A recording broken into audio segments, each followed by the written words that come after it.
같이 기도하시겠습니다. 은혜로우시고 자비로우신 살아계신 우리 아버지 하나님, 우리에게 귀한 생명을 주시고 진리의 말씀과 몸된 교회 가운데 하나님의 귀한 뜻 가운데 살아갈 수 있도록 인도하시고 도와주심을 참으로 감사드립니다.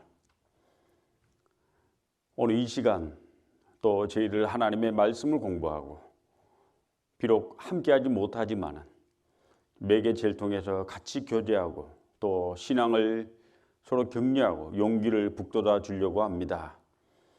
지금 한국에 일어나고 있는 모든 일들 주님 보살펴 주시고 성도들 기쁘고 즐겁게 교제할 수 있도록 도와주시옵소서. 오늘 또 짧은 시간 하나님의 말씀을 통해서 우리를 향한 하나님의 뜻과 그 계획을 더 분별하려고 합니다. 은혜롭고 귀한 시간 될 수 있도록 도와주시옵소서. 예수님 이름 받들어 기도드렸습니다. 아멘. 사무엘상 구약성경 16장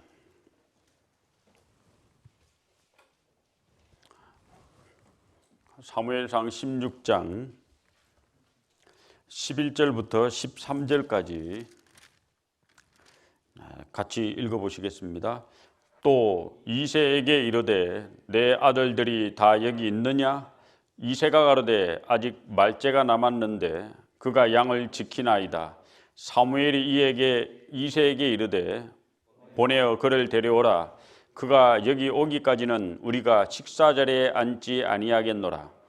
이에 보내어 그를 데려오매 그의 빛이 붉고 눈이 빼어나고 얼굴이 아름답더라. 여호와께서 가라사대 이가 거니 일어나 기름을 부어라. 사무엘이 기름불을 취하여 그 형제 중에서 그에게 부었더니 이날 이후로 다윗이 여호와의 신에 크게 감동되니라. 사무엘이 떠나서 라마로 가니라. 오늘 짧은 시간 다윗의 훈련이라는 주제로 성경을 잠깐 배워볼까 합니다.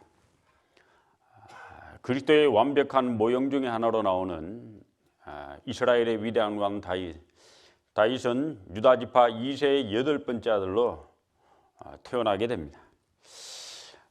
성경에 그의 생애는 성경 그 어떤 인물보다도 더 많은 분량을 할애해서 성경은 기록을 하고 있습니다. 아브라함은 14장, 야곱은 11장, 엘리야는 10장 정도 성경에 기록을 하고 있는데 이 다윗만은 약 66장에 걸쳐서 성경의 가장 긴 장을 걸쳐서 이에 다윗의 인생과 삶을 기록을 하고 있습니다. 성경의 두 군데에서나 하나님의 마음에 합한 사람이라고 기록되어 있는 유일한 인물이 다윗입니다. 여기 접어놓으시고 사무엘상 13장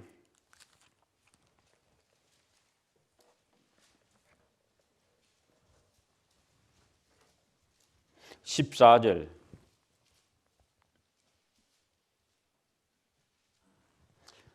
사무엘상 13장 14절 같이 읽어보겠습니다. 지금은 왕의 나라가 길지 못할 것이라.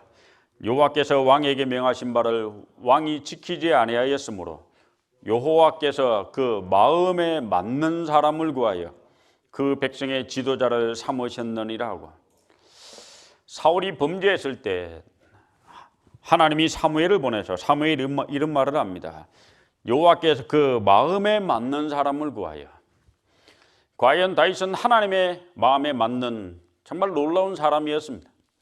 구약의 66장에 걸쳐서 그의 인생이 기록되어 있는데 신약성경 사도 바울은 이 비시디아 안디옥에서 유대인 회당에서 설교할 때 다윗의 인생을 딱 한 단어로 한 문장으로 요약을 하고 있습니다.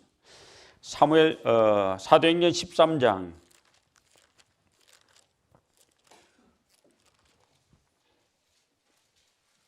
22절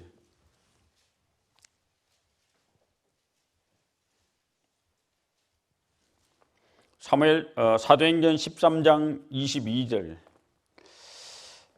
같이 읽어보겠습니다. 패하시고 다윗을 왕으로 세우시고 증거하여 가라사대 내가 이새의 아들 다윗을 만나니 내 마음에 합한 사람이라 내 뜻을 다 이루게 하리라 하시더니, 신약 성경 사도 바울도 다윗의 인생을 하나님 마음에 합한 사람이라고 기록을 하고 있습니다. 왜 두 번이나 성경에 정말 하나님 마음에 합한 사람, 그 마음에 맞는 사람이라는 기록이 됐을까요? 그의 인생에 대해서 다 살펴볼 수는 없지만 짧은 시간 한번 살펴보려고 합니다. 다윗의 인생은 크게 두 시기로 구분이 됩니다. 태어나서 30살이 될 때까지, 왕이 되기 전까지의 인생이 사무엘상에 기록이 되어 있습니다. 그리고 30살에 왕이 되어서 70살이 죽을 때까지 왕으로서의 40년의 삶을 또 한 구분으로 나눌 수 있습니다. 그러니까 왕이 되기 전과 왕이 된 후, 그리고 왕이 되기 전의 삶은 두 시기로 또 구분이 됩니다. 태어나서 약 20살이 될 때까지 베들레헴 들판에서 아버지의 양을 칠 때 한 시기로 구분할 수 있고, 사울 왕에게 쫓겨서 아둘람 굴에 정말 비참한 생활할 때를 또 한 시기로 구분할 수 있습니다. 태어나서 20살 될 때까지 들판에서 다윗은 훈련을 받습니다. 이제 20살부터 30살까지는 주로 굴에서 훈련을 받게 됩니다. 이제 30살이 되어서 이스라엘의 위대한 왕이 되어서 통치할 때 그의 나라가 확장되고 안정되어 가는 과정, 우리아의 아내 밧세바를 취할 때까지를 한 시기로 또 구분할 수 있습니다. 이제 우리아의 아내 밧세바를 취한 이후에 징계가 따라오고 그의 인생 말년에 또 많은 원숙 단계, 나라가 이제 안정돼가는, 징계도 이기고 그런 많은 안정돼가는 시기를 또 한 시기로 구분할 수 있습니다. 다윗의 삶을 약 4시기로 구분할 수 있다면 오늘은 아마 시간상으로는 한 시기, 태어나서 20살 될 때까지 베들레헴 들판에서 이 다윗의 삶을 잠깐 한번 살펴보려고 합니다. 사무엘상 16장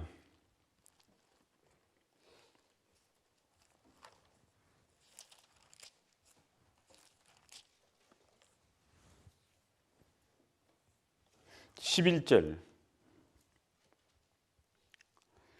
또 이새에게 이르되 내 아들들이 다 여기 있느냐? 이새가 가로되 아직 말째가 남았는데 그가 양을 지키나이다. 사무엘이 이새에게 이르되 그를 보내어 그를 데려오라. 그가 여기 오기까지는 우리가 식사자리에 앉지 아니하겠노라. 12절. 그를 이에 보내어 그를 데려오매 그의 빛이 붉고 눈이 빼어나고 얼굴이 아름답더라. 여호와께서 가라사대 이가거니 일어나 기름을 부으라. 이때 다윗의 나이가 얼마인지는 잘 모릅니다. 아무튼 어린 소년이었습니다. 10대 후반이 아니고 10대 중반쯤이나 초반쯤 되었을 거다. 10대 중반으로 본다면 다윗이 기름 부음을 받아 왕이 될 것을 하나님으로부터 약속을 받게 됩니다.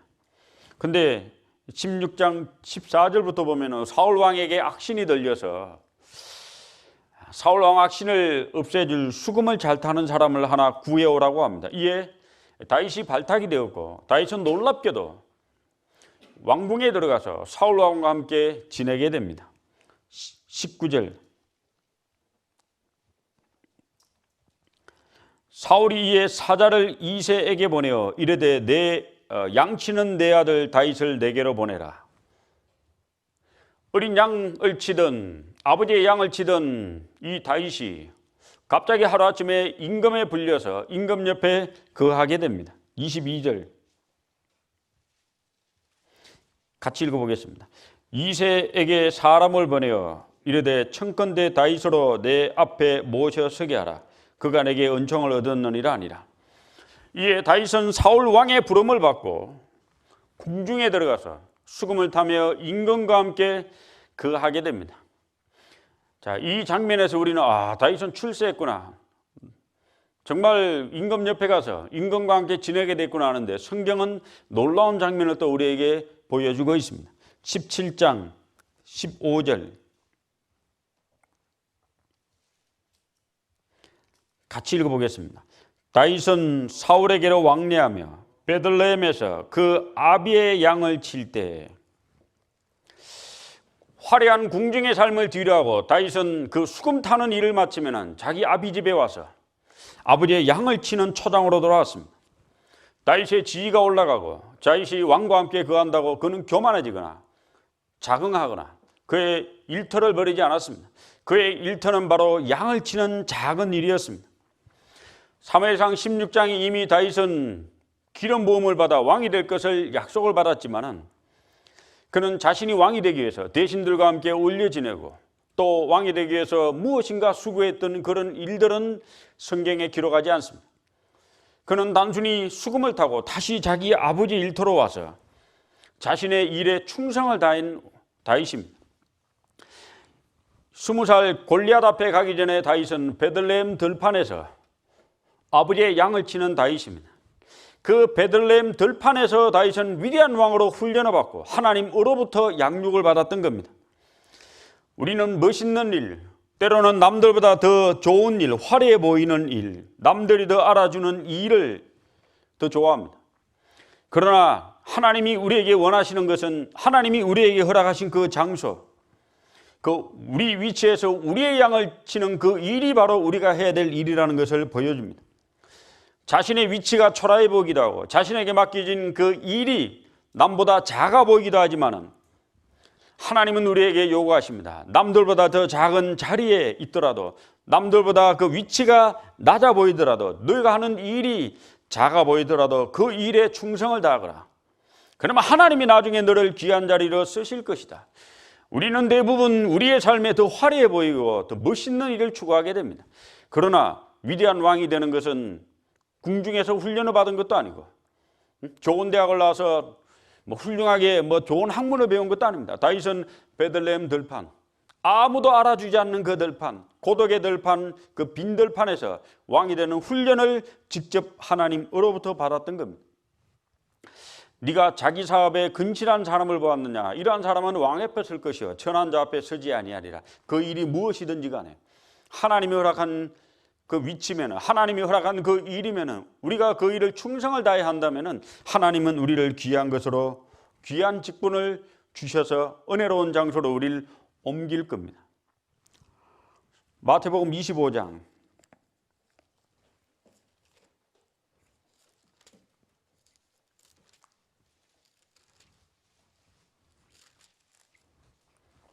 21절 20절 21절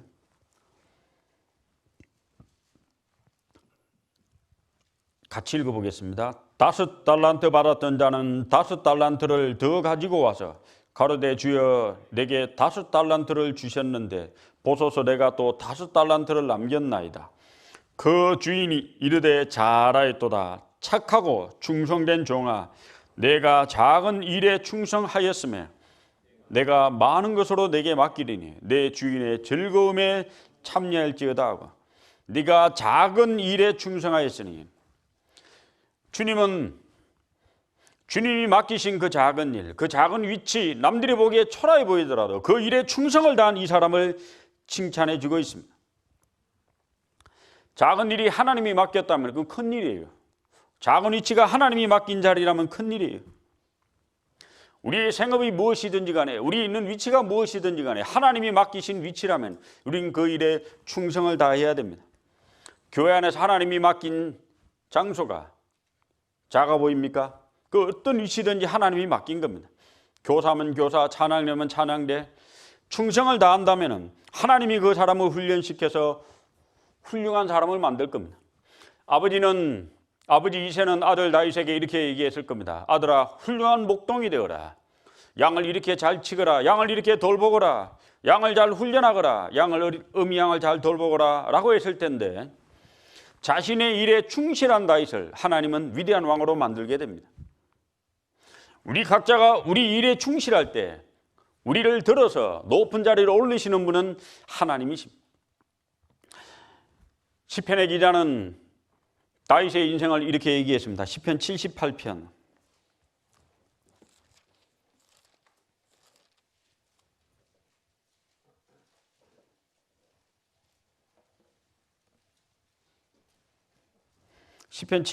70절 71절 같이 읽어보겠습니다. 또 그 종 다윗을 택하시되 양의 우리에서 취하시며 젖 양을 지키는 중에서 저희를 이끌사 그 백성인 야곱 그 기업인 이스라엘을 기르게 하셨더니. 하나님이 다윗을 택하셨는데 양의 우리에서 취하셨습니다. 자기 양을 충실히 돌본 다윗이 할 일은 양을 충실히 돌보는 거예요. 아버지의 양을 충실히 키우는 거예요. 자기 일에 최선을 다하는 거예요. 그 다윗을 들어서 이스라엘의 위대한 왕을 삼으신 분은 하나님이십니다. 젖양을 지키는 중에 저희를 이끌사 그 백성인 야곱 그 이스라엘을 기르게 하신 분은 하나님이십니다. 20살 될 때까지의 다윗은 베들레헴 들판에서 아비의 양을 충실히 지키게 됩니다. 우리가 어떤 위치에 있든지 간에 우리의 위치에서 최선을 다한다면 우리를 들어서 또 다른 위치로 옮기시는 분은 우리 하나님이십니다. 또 다윗이 베들레헴 들판에서 아비의 양을 지킬 때 다윗의 어떤 그 마음 행적을 살펴볼 수 있는 구절이 하나 있습니다. 사무엘상 17장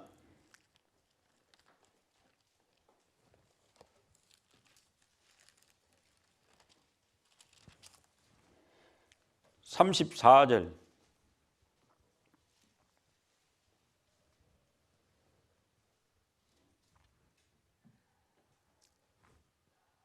사무엘상 17장 34절.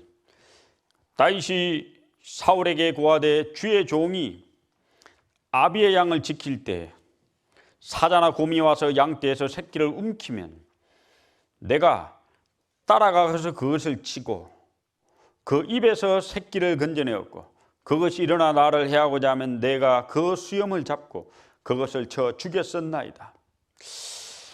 자신의 양이 그 자신이 사랑하던 양이 위험을 당할 때 그 다윗의 그 속에 감춰있던 마음에 드디어 빛을 발했습니다. 우리는 이 장면에서 다윗의 마음을 두 가지 확인해 볼 수 있습니다. 다윗은 자신의 목숨을 바칠 만큼 자신의 어린 양을 사랑했다는 겁니다. 또 하나 다윗은 양을 지키는 목자의 임무에 아주 충실했다는 겁니다. 다윗은 아버지의 양을 지킬 때 그 양을 진짜 사랑한 거예요. 그래서 양이 위험을 처할 때 양에게 그 가서 사자 새끼나 곰에서 그 양 새끼를 끄집어낸 겁니다. 그리고 자기 목숨을 바칠 만큼 양을 지키는 임무에 충실했다는 겁니다. 다윗은 자기의 일에 아버지가 맡긴 자신의 일에 정말 최선을 다한 그리고 그 일에 마음을 다한 놀라운 사람으로 확인할 수 있습니다. 여호수아 15장에 보면은 갈렙이 제안을 합니다. 그게 갈렙의 제안이 교훈이 하나 있습니다. 여호수아 15장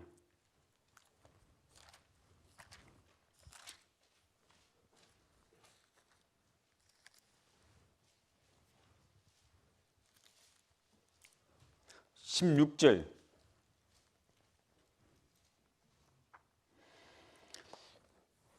갈렙이 말하기를 기럇세벨을 쳐서 그것을 취하는 자에게는 내가 내 딸 악사를 아내에게 주리라 하였더니 기럇세벨을 쳐서 그것을 취하는 자에게 내가 내 딸 악사를 아내로 주리라. 왜 이런 제안을 했을까요? 두 가지 조건이 성립돼야 됩니다. 첫째, 자기 딸 악사를 자기 목숨을 바칠 만큼 사랑하는 사람이어야만 이 뛰어들 수 있습니다.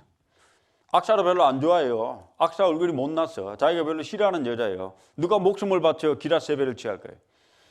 이 악사를 정말 자신의 목숨을 바쳐 그 성을 취할 만큼 악사를 사랑하는 자가 이것을 할 수 있습니다. 또 하나, 기럇세벨을 쳐서 취한다는 말은 그만큼 용맹하고 용기 있는 사람이어야 됩니다.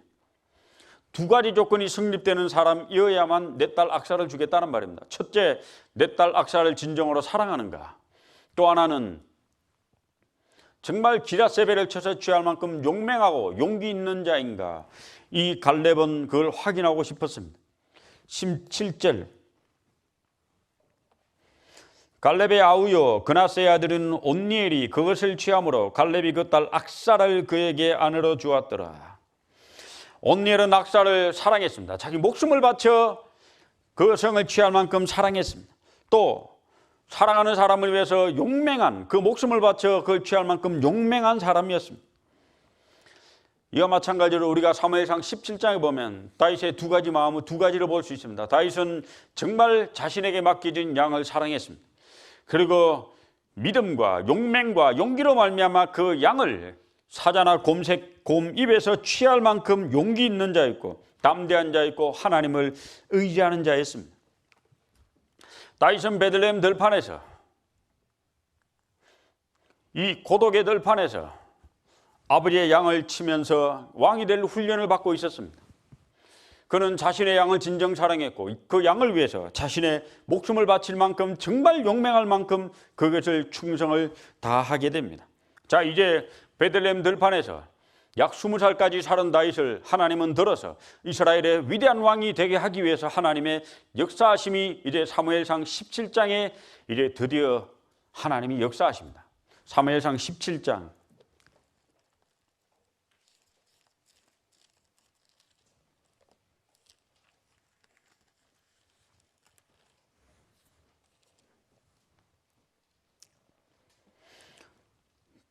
1절. 블레셋 사람들이 그 군대를 모으고 싸우고자 하여 유다에 속한 소고에 모여 소고와 아세가 사이에 에베스 남밈에 진침해 사울과 이스라엘 사람들이 모여서 엘라 골짜기에 진치고 블레셋 사람을 대하여 항우를 벌렸으니 블레셋 사람은 이편 산에 있고 이스라엘은 저편 산에 섰고 사이에는 골짜기가 있었더라. 블레셋 사람의 진에서 싸움을 도두는 자가 왔는데 그 이름은 골리앗이요 가드 사람이라. 그 신장은 6규빗 한 뼘이요 머리에는 놋투구를 썼고 몸에는 어린갑을 입었으니 그 갑옷의 중수는 놋 5철세겔이며. 자, 이제 베들레헴 들판에서 약 20년 동안 아버지의 양을 지키면서 그 양을 정말 죽도록 사랑한 다윗, 하나님의 놀라운 임재와 도우심 또 용맹을 배운 다윗, 그 다윗을 들어서 하나님이 이제 이스라엘 왕이 되기 위한 역사를 하십니다. 이제 이스라엘 백성과 블레셋 싸움에서 우리가 잘 아는 장면입니다. 골리앗이라고 하는 거인이 나옵니다. 키가 한 3m, 갑옷은 약 57kg, 창날이 약 7kg 정도 되는 이 어마무시한 골리앗 대장이 나왔습니다. 40일 밤낮으로 나와서 이스라엘 백성들과 이스라엘의 하나님을 모욕했습니다. 자, 이스라엘 백성들의 반응은 동일했습니다. 두려워했습니다. 떨었습니다. 벌벌 떨었습니다. 11절. 사울과 온 이스라엘이 블레셋 사람의 이 말을 듣고 다 놀라 크게 두려워하니라. 2번이나 두려워했다고 나옵니다. 24절. 이스라엘 모든 사람이 그 사람을 보고 심히 두려워하여 그 앞에서 도망하며. 자, 이 장면에서 우리는 하나님의 능력이 떠난 사람들의 모습을 볼 수 있습니다. 하나님과의 교제가 거의 단절돼가는, 하나님의 교통하심과 인도하심이 없는 사람들, 골리앗 대장 하나님을 무시하는, 믿지 않는 한 사람이 나와서 하나님을 멸시할 때 벌벌 떨었습니다. 상상을 해봅시다. 그곳에는 왕인 사울이 앉아있고 그 옆에는 군대 장관 아브넬이 있고 그 옆에는 군사 기술을 배운, 그 옆에는 능력의 사람들, 군인, 수많은 군인들이 그 옆에 있었습니다. 그런데 놀라운 것은 모두 다 그 골리앗 앞에 두려워 떨었다는 겁니다. 하나님과의 교제와 사귐이 떠난 이 사람들은 겁쟁이가 되었습니다. 비겁쟁이가 되었습니다. 아무리 육체적으로 훌륭하고 용맹한 사람이라 할지라도 하나님이 함께 하시지 않는다면 그는 비겁쟁이인 거예요. 하나님이 함께 해야지만 그는 용맹한 사람이 됩니다. 자, 이스라엘 백성들은 벌벌 떨었습니다. 하나님을 무시하고 멸시하는 이방 대장 골리앗은 나와서 이스라엘 백성들을 모욕했습니다. 하나님의 사람들이 두려웠을 때 드디어 하나님은 역사하십니다. 사람들이 제일 낮아질 때 드디어 하나님은 행동하시는 분입니다. 모든 사람들이 이스라엘의 실패를 당연한 것을 여기고 두려웠을 때 그 어느 누구도 골리앗 대전에 골리앗에 나서서 도전하기를 싫어할 때 하나님이 저 베들레헴 들판에서 양치기 목동이었던, 군사기술을 배운 적이 없는, 칼을 다뤄본 적이 없는, 제대로 군인이 되어서 나라를 방해해 본 적이 없는 양치기 목동 어린 다윗을 부릅니다. 하나님이 쫙 부릅니다.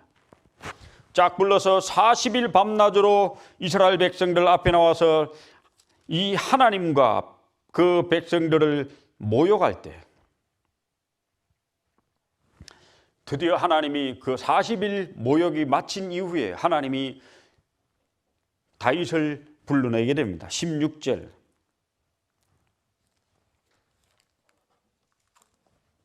17장 16절. 그 블레셋 사람이 40일을 조석으로 나와서 몸을 나타내었더라. 이제 40일의 고난의 기간이 마친 이후에 하나님은 하나님의 방법대로 저 베들레헴 들판에 있던 다윗을 불러내게 됩니다.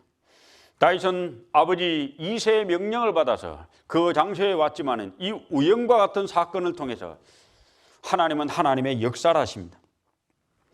위대한 용사 다윗은 군사 기술을 군대 가서 익힌 게 아닙니다.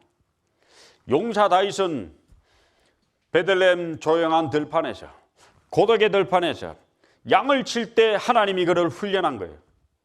하나님과의 교제와 교통이 그곳에서 있었습니다.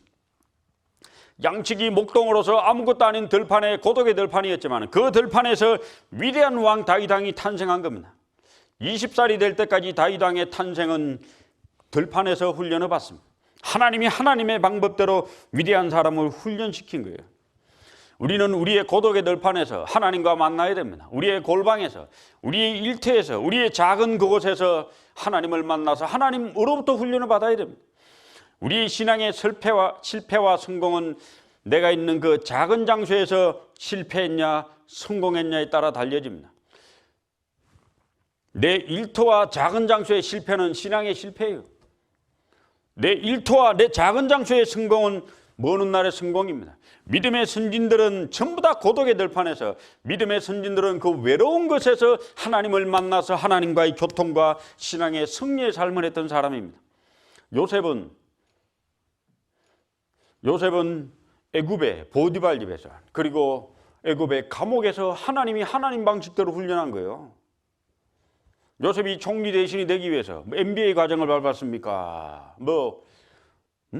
엄청난 공부를 했습니다. 요셉은 하지 않았습니다.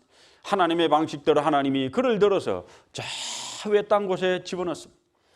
그곳에 가서 요셉은 고독을 씹으면서 하나님과의 대면이 있었습니다. 하나님은 하나님의 방식대로 용사를 훈련시켰습니다. 요한계시록 1장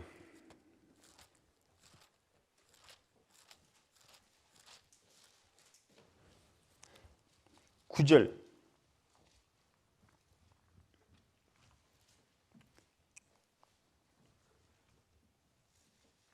요한계시록 1장 9절.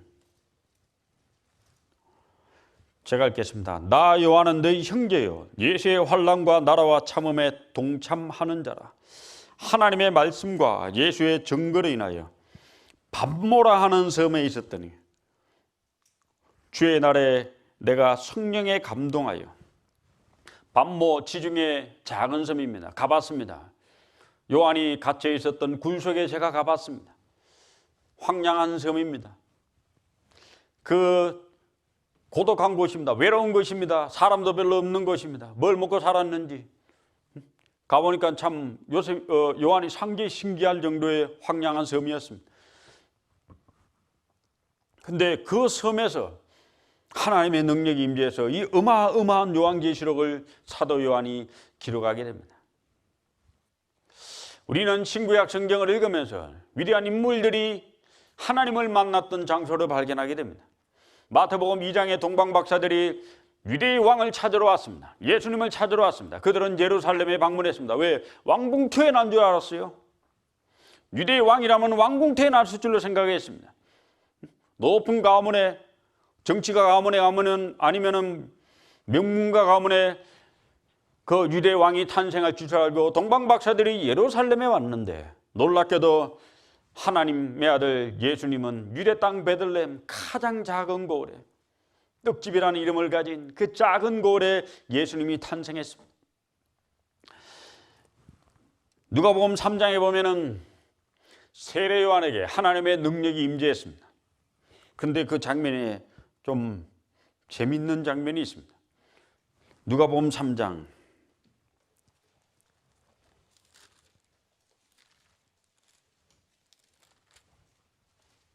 1절.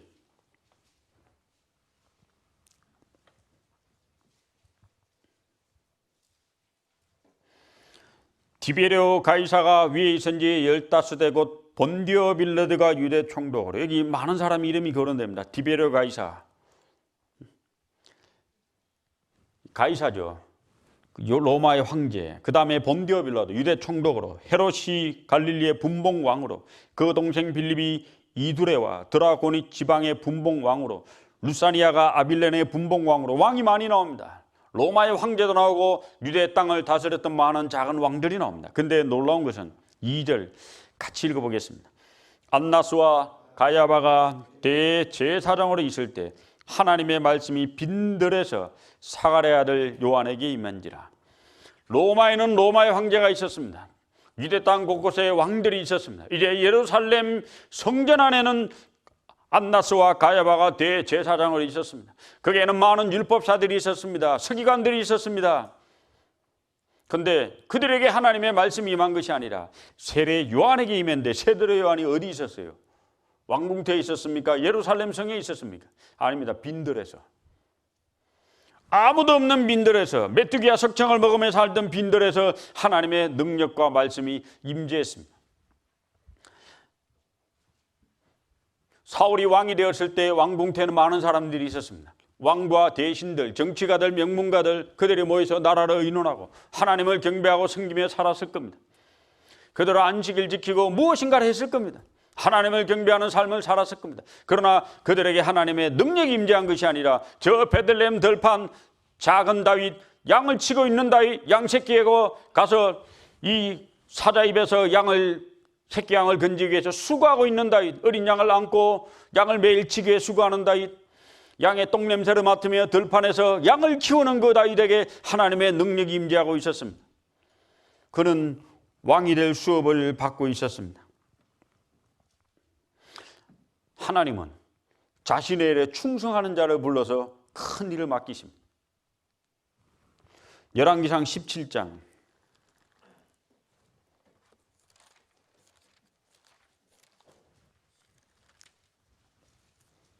1절.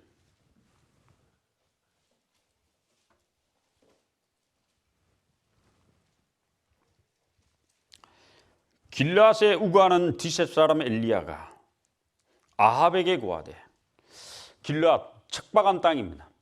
산악지역이라고 합니다. 척박한 땅, 도시가 아닙니다. 그곳에 살고 있던 엘리야, 이스라엘은 왕궁터입니다. 여기 북이스라엘의 사마리아에도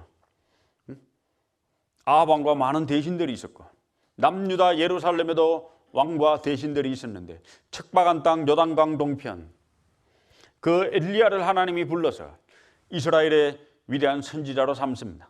구약의 선지자는 두 사람이 있습니다. 모세와, 가장 대표적인 선지자 모세와 엘리야입니다. 이 엘리야가 어디서 또 훈련을 받는가? 2절. 여호와의 말씀이 엘리야에게 임하여 가라사대, 너는 여기서 떠나 동으로 가서 요단 앞 그리 시냇가에 숨고, 그리 시냇가, 사람이 아무도 없는 곳, 물이 곧 마르는 곳, 그 시냇가에서 엘리야는 하나님의 능력을 임재하게 됩니다. 까마귀가 떡과 고기를 가져다 줍니다. 8절. 여호와의 말씀이 엘리야에게 임하여 가라사대, 너는 일어나 시돈에 속한 사르밧으로 가서 거기 유하라. 내가 그곳 과부에게 명하여 너를 공개하게 하였느니라.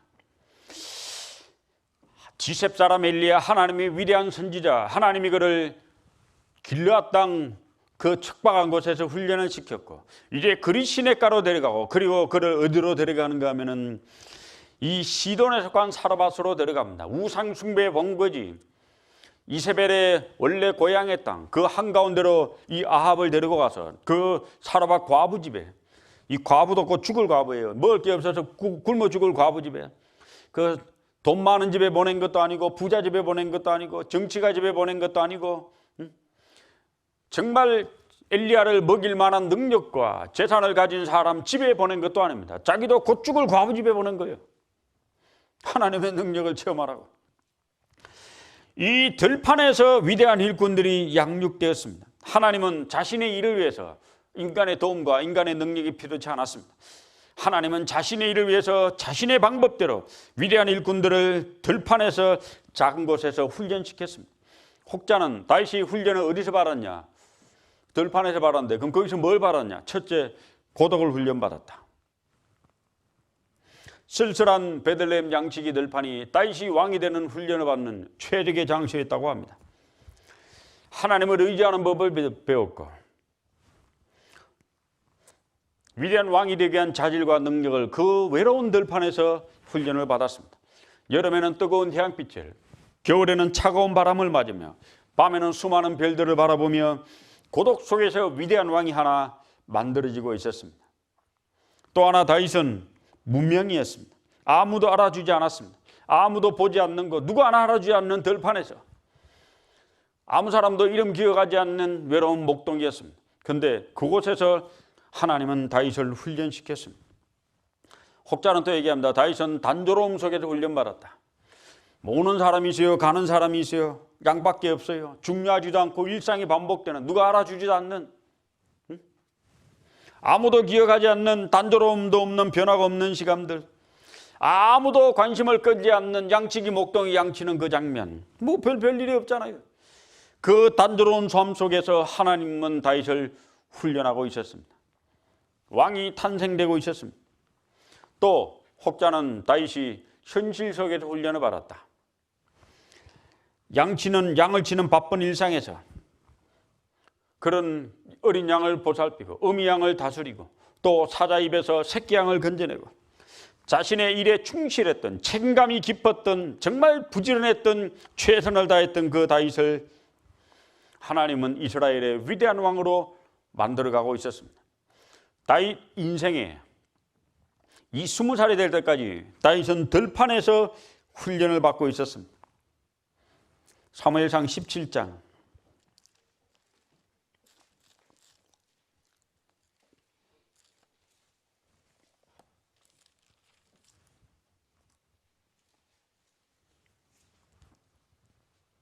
사무엘상 17장 11절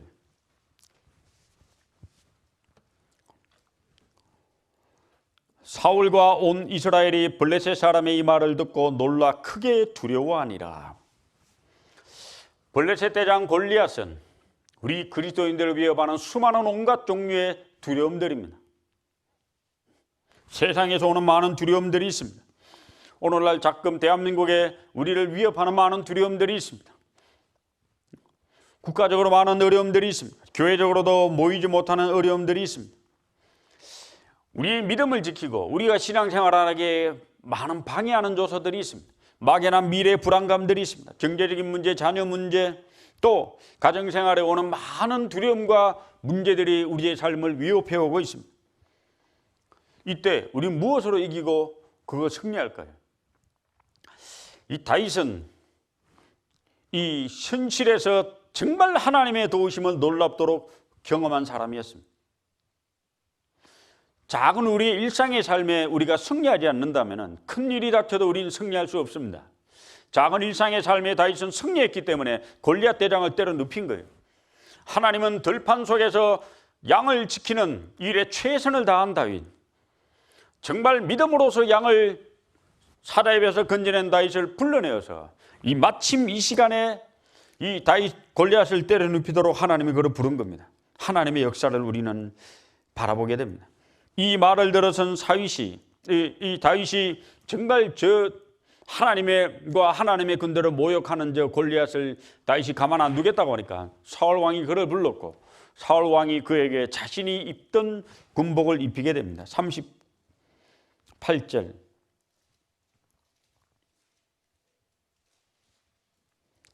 이에 사울이 자기 군복을 다윗에게 입히고 노투구를 그 머리에 씌우고 또 그에게 갑옷을 입히며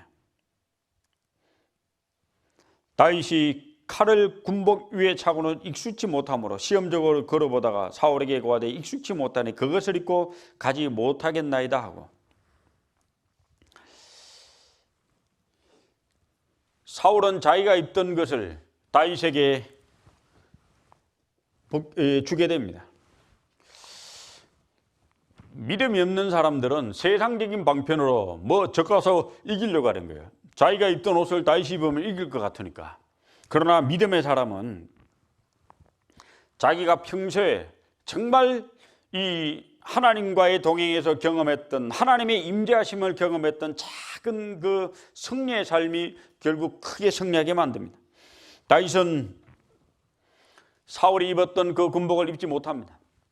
여기서 우리가 교훈을 받을 것은 이쪽 교회에서 좋다고 저쪽 교회 좋은 것도 아닙니다. 교회마다 좀 다르고 저 사람이 저렇게 살았다고 나에게 맞는 것도 아닙니다. 각자의 삶이 좀 다르고 교회마다 처한 위치와 상황이 다르기 때문에 한쪽에 맞아도 한쪽에 안 맞을 수가 있습니다. 다만 서로 잘 보완해서 우리에게 맞는 것을 취하면 더 좋을 것 같습니다. 다윗은 평소에 자기가 썼던 평소의 신앙의 경험을 통해서 골리앗을 때려 눕히려고 합니다. 그것은 바로 작은 물맷돌이었습니다. 40절 손에 막대기를 가지고 시내에서 매끄러운 돌다섯을 골라서 자기 목자의 제구고 주머니에 넣고 손에 물매를 가지고 블레셋 사람에게로 나아가니라. 어린 다윗은 자기가 평소에 썼던 그 작은 물맷돌을 들고 골리앗을 향해 나아가게 됩니다. 왜요? 평소에 그것을 사용해서 이겼어요. 그 평소의 삶이 얼마나 중요합니까? 우리가 평소에 썼던, 우리가 평소에 경험했던, 평소에 읽었던, 평소에 외웠던, 평소에 우리가 교제에 참여했던 그 작은 신앙의 경험들이 정말 큰 위기를 만났을 때 적들을 이기고 승리케 해줍니다. 하나님은 위대한 왕 다윗을 고독의 들판에서 훈련시켜서 그를 위대한 이스라엘의 왕으로 삼고 있습니다. 시편의 기자는 다윗은 거기서 두 가지를 배웠다고 합니다. 시편 78편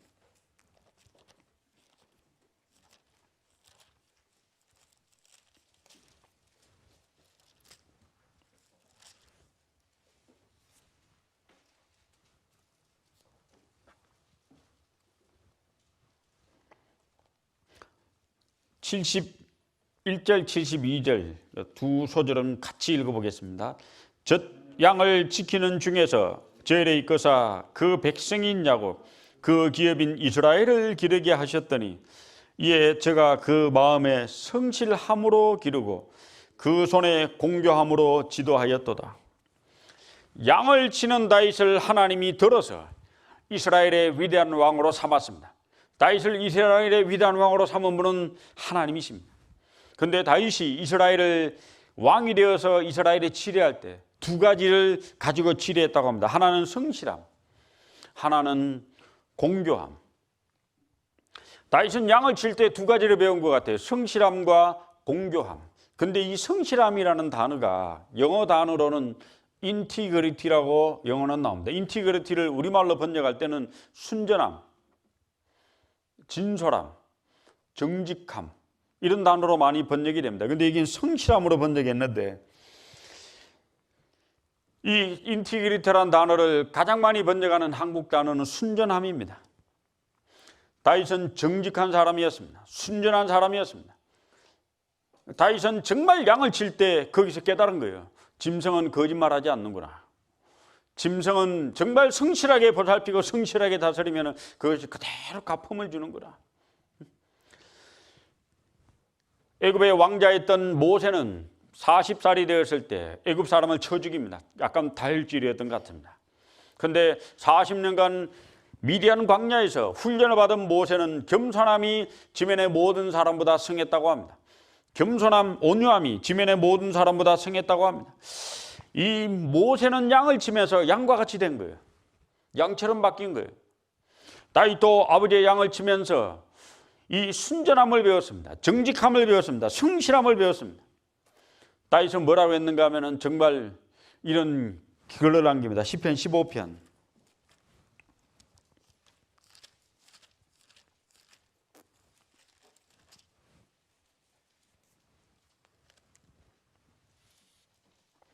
1절 2절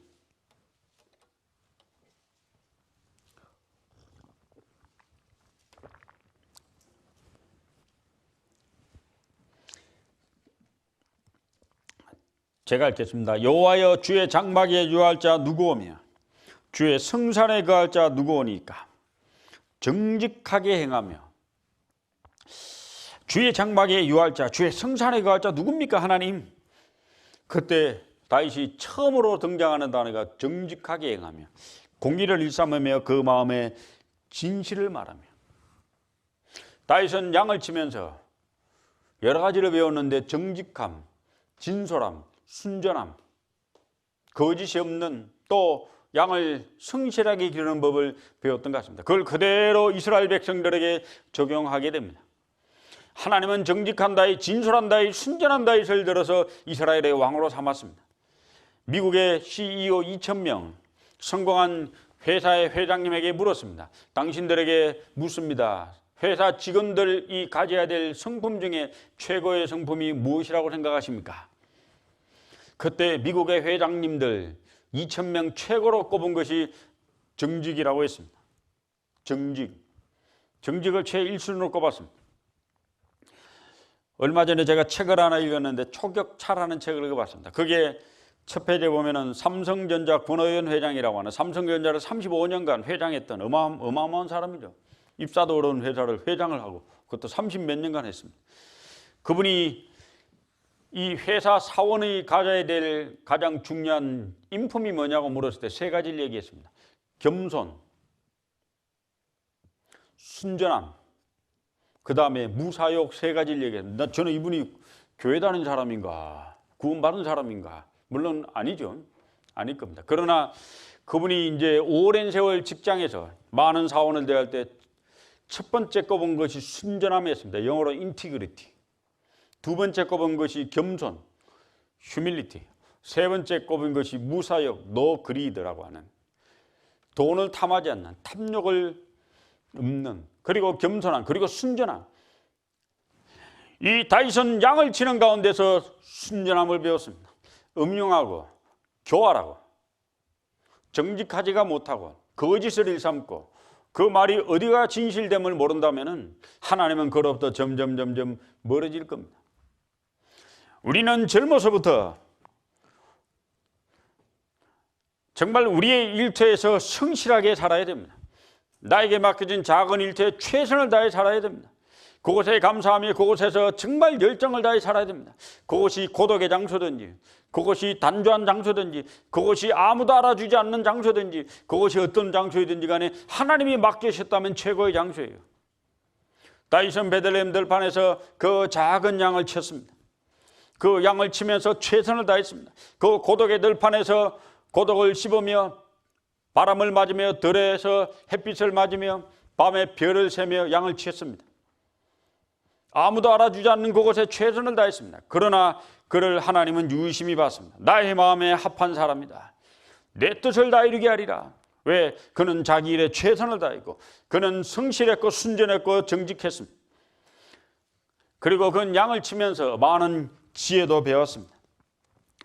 다윗은 쭉 살펴보면 아버지의 명령에 끝까지 순종하는 겸손의 사람이었습니다. 시편 131편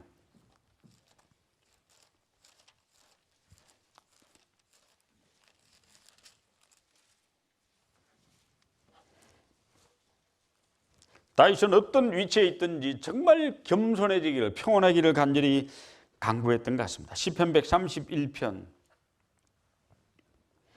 1절부터 3절까지 같이 읽어보겠습니다. 여호와여, 내 마음이 교만치 아니하고 내 눈이 높지 아니하오며 내가 큰 일과 미치지 못할 기이한 일을 힘쓰지 아니하나이다. 실로 내가 내 심령으로 고요하고 평온케 하기를 젖된 아이가 그 어미 품에 있음 같게 하였나니 내 중심이 젖된 아이와 같도다. 이스라엘아, 지금부터 영원까지 여호와를 바랄지어다.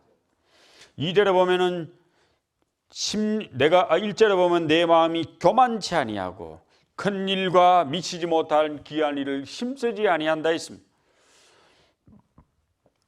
다윗은 겸손한 사람이었습니다. 왕이 된 다윗은 왕이 되기 위해서 수고하고 노력한 것을 한 군데도 찾아볼 수가 없습니다. 그냥 자기 위치에 최선을 다했어요. 그러나 그 다윗을 들어서 임금을 삼은 분은 하나님이십니다. 베들레헴 들판에 있던 다윗을 불러내어서 골리앗과 싸우게 하고 그로 말미암아 다윗을 일약 이스라엘의 군대 장관을 삼으신 분은 하나님입니다.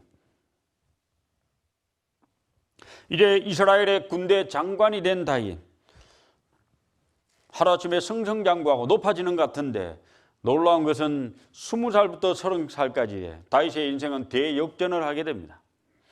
태어나서 20살까지는 들판에서 아버지의 양을 지키는 어린 소년으로서의 삶을 살았다면 20살부터 30살까지는 이제 이스라엘의 왕 사울 왕에게 쫓겨다니며 이제 황무지로 광야로 쫓겨다닙니다. 그리고는 이 굴에 가서 아무도 없는 굴에서 오랜 세월 훈련과 고독을 씹는 정말 악의 장소로 하나님이 그를 몰아가는 장면을 바라볼 수 있습니다. 시간이 다 되어 가는데 한 몇 구절만 보겠습니다. 사무엘상 19장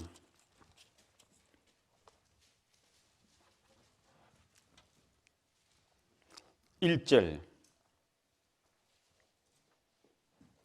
사울이 그 아들 요나단과 그 모든 신하에게 다윗을 죽이라 말하였더니.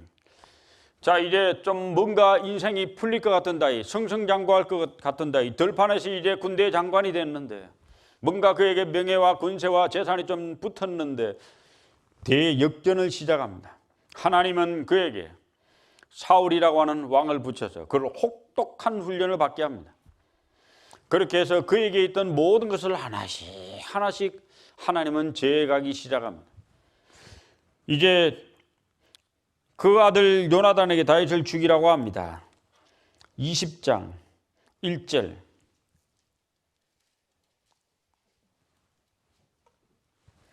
다윗이 라마 나옳에서 도망하여 와서 요나단에게 이르되. 이제 쫓겨다니는 다윗이 찾아갈 곳이 있었습니다. 요나단, 그의 가장 친한 절친이에요. 요나단을 찾아갔습니다. 요나단을 찾아가도 도움이 안 됩니다. 21장 1절.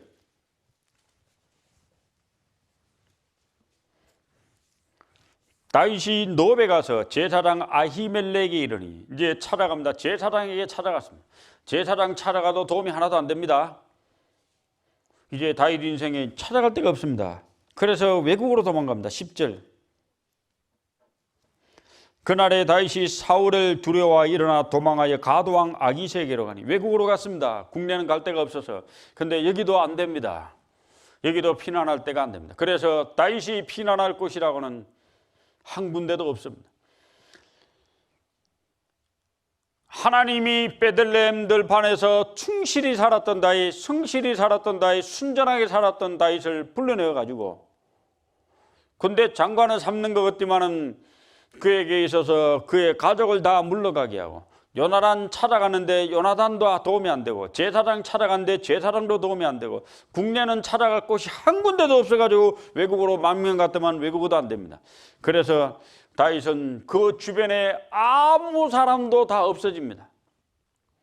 그의 주변에 이제 사람이란 사람은 그림자 하나 찾아볼 수 없게 만듭니다. 그리고 그에게는 딱 한 군데밖에 갈 데가 없었습니다. 22장 1절. 그러므로 다윗이 그곳을 떠나 아둘람 굴로 도망하며, 다윗이 의지하고 붙잡았던, 다윗과 함께 됐던 모든 걸 하나님 다 뺏어갑니다. 이제 다윗 인생 가장 밑바닥에 갑니다. 안전보장도, 먹을 것도, 대화를 나눌 것도, 붙잡을 약속도, 희망도 아무것도 없는 곳, 이제 굴에 혼자 처박힙니다. 다 뺏어갔습니다. 근데 그 굴에 누가 있었어요? 그 굴에 놀랍게도 하나님이 계셨습니다.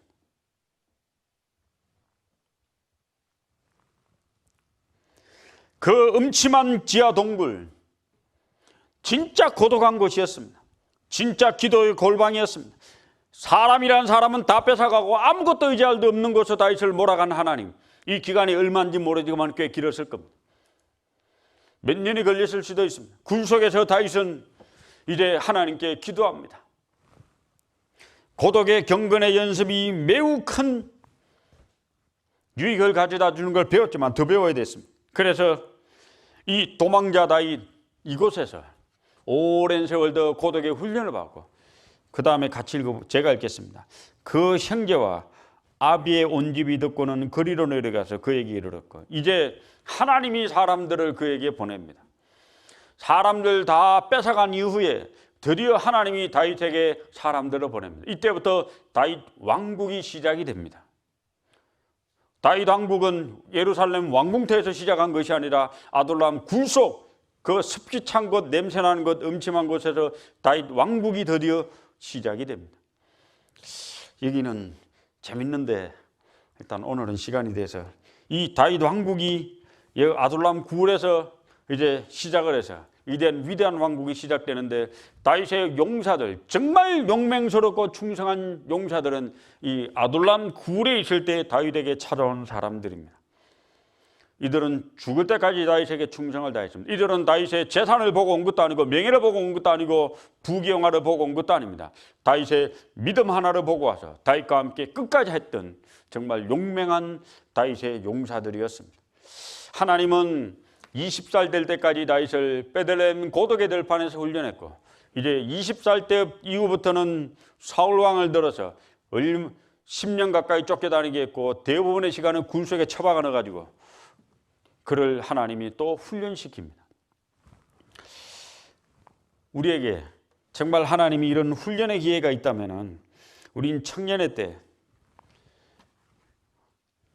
우리 높은 것, 화려한 것, 위대한 것, 원대한 것을 바랄 것이 아니라 우리가 있는 작은 위치에서 정말 최선을 다하고 정말 내 위치를 감사하고 그곳에서 하나님이 나에게 주신 정말 은혜를 경험하며 고독을 씹으며 무명의 장소에서 내 일에 최선을 다한다면 내 일에 다윗 왕이 또 우리 가운데 탄생할 겁니다. 같이 기도하겠습니다.